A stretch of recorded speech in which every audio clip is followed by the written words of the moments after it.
নমস্কার। আজকে আমার নিবেদন কবি দেবেশ ঠাকুরের লেখা কবিতা জ্যোতির্ময়। পুটু ঠাকুমার পোশাকি নাম যে জ্যোতির্ময়ী, নির্বাচনের দিন ছাড়া কেউ জানত না। গ্রীষ্মের দুপুরের মতো শূন্য শিথির বিপুল বৈধব্য নিয়ে কত মায়াবী সকাল মুছে যায়, কেটে যায় কত নিস্তরঙ্গ ভোর। সাদা ধান, সাদা সিথি, নগ্ন হাতে শ্বেত অন্ধকার, আদিগন্ত সাদা কুয়াশা ভেজা জীবন। তবু পুটু ঠাকুমার রং ভালোবাসত। রঙের টানা ভরণ দেখে নিশ্চিন্তে বলে দিত, বোধহয় বর্ষা এসে গেল। পলাশের প্রথম কুড়ি ফোটার আগেই জানিয়ে দিত, ফাগুন আসছে পিচকিরিতে রং ছুটিয়ে। এমনই মনোরম একজোড়া চোখ ঠাকুমার। ওপাড়া থেকে নন্দু এসে বসত ঠাকুমার দাওয়ায়। অন্ধ ছেলেটির চোখে শুধুই রাধার নীলাম্বর, কিংবা মৃত্যুর মতো কালো এলো চুল। নন্দু জানতে চাইত, অশোকের কুড়ি ধরেছে ঠাকুমা? গন্ধ পাচ্ছি যেন আকাশে রামধনু নেমেছে মহুয়া বনের দিগন্তে।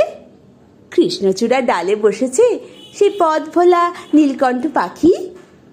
নন্দু গান শোনাতো ঠাকুমাকে, আছে সে নয়ন তারায়, আছে সে নয়ন তারায়, আলোক ধারায় তাই না হারায়। ঠাকুমা ভাসত চোখের জলে। আলোক ধারা যে চোখেও দেখলি না বাপ, দেখলি না কালো মেঘের কোলে সাদা বক ভেসে গেলি, তুলি খুঁজে পান না যাবিনী রায়। নন্দু জেদ করত, এবার দোলে কিন্তু একটা পিচকিরি কিনে দিতে হবে। সে না হয়ে দিলাম, রং দিবি কাকে? তোমাকে রঙে রঙে ভিজিয়ে দেব তোমাকে। দোলে পিচকিরি কিনতে গিয়ে ঠাকুমা চোখ দুটো দান করে এলো, যেন মরণের পর এই চোখে রং দেখে নন্দু। যায়েরা বলে, করেছ কি? পরজন্মে যে কানা হয়ে জন্মাবে। পুটু ঠাকুমার হাসিতে ঝিলিক মারে রং বাক্সের পৃথিবী। তারপর অনেকগুলো দিনের পর নন্দু পুটু ঠাকুমার চোখে আকাশ জুড়ে রামধনুর খেলা দেখে, আর পড়ন্ত বিকেলের নিকেল করা মোমবাতি রং।